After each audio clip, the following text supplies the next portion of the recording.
faculty of the school, staff, cadets and students of the school. संबोधन को हिंदी में रखने की कोशिश करूंगा। बीच में कुछ शब्द अगर हैं तो अंग्रेजी शायद मिक्स हो जाए। पहले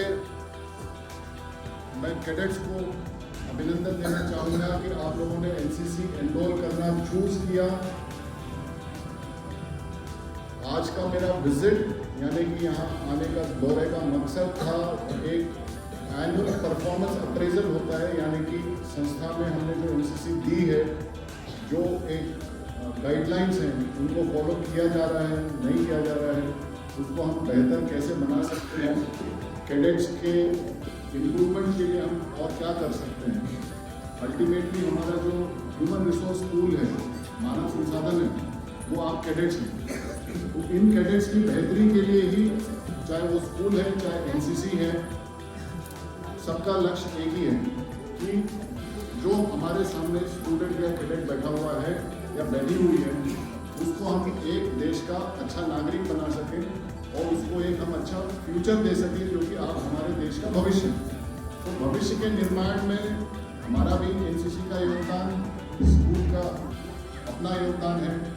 अल्टीमेटली सबका लक्ष्य एक ही है।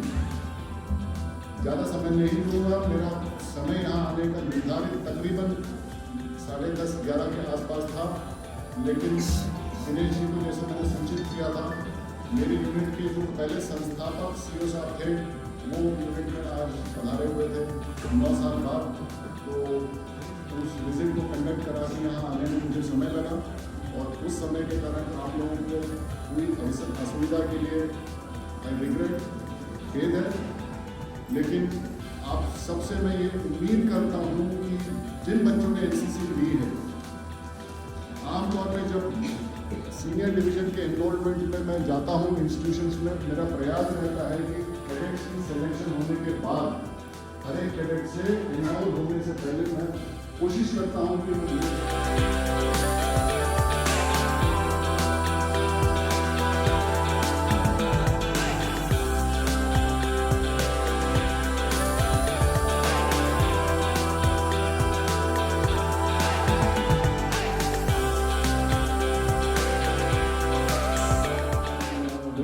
to the principal and the administration of the school for giving a wonderful and almost glorious welcome here. That was probably not required, but thanks a lot. Token presence, and if not anything else, जितने बच्चे camp में आए होंगे उनके बारे में मैं बता सकता हूँ। हमने मौका दिया था कि कम से कम एक बार घोड़े पे माउंट और डिस्माउंट कर सके वो बच्चा। तो आफ्टर दैट उस बच्चे के ऊपर अपना इंटरेस्ट दिखाना, और बिल्डर कोई बहुत ज़्यादा दूर नहीं है फ्रॉम नवानिया, तो जिसको अगर दिलचस्पी है राइडिंग में, स्कूल अपना अरेंज कर सकता है। एंड ट्रेनिंग ईयर 26-27 ऑनवर्ड्स, यानी कि इस सत्र में जो आप जनवरी-फरवरी में एग्ज़ाम लिख लेंगे, उसके बाद के सत्र के जो भी जेडी कैडेट्स हैं उनको स्पेशल सिलेबस भी लागू होगा, यानी कि राइडिंग भी परमिटेड है, अलाउड है, एंड स्पेशल कोर्स सिलेबस का इंस्ट्रक्शनल यानी कि सिलेबस में शामिल किया गया, तो वो इस साल लागू होगा। तो आपके एएनओ जो होंगे, जो हमारा पीआई स्टाफ होगा, आपकी रूटीन जो आर्मी ड्रिल्स हैं, उसके अलावा स्पेशल टू कोर जो आरएनबी से रिलेटेड है, उसका भी आपको इंस्ट्रक्शन मिलेगा। तो wishing you all the best.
ਹੌਲੀ ਹੌਲੀ ਗਿੱਧੇ ਵਿੱਚ ਨੱਚ ਬਦਲੋ ਨੀ ਤੇਰਾ ਲੱਕ ਨਾ ਮਰੋੜਾ ਖਾ ਜਾਵੇ ਹੌਲੀ ਹੌਲੀ ਗਿੱਧੇ ਵਿੱਚ ਨੱਚ ਬਦਲੋ ਨੀ ਤੇਰਾ ਲੱਕ ਨਾ ਮਰੋੜਾ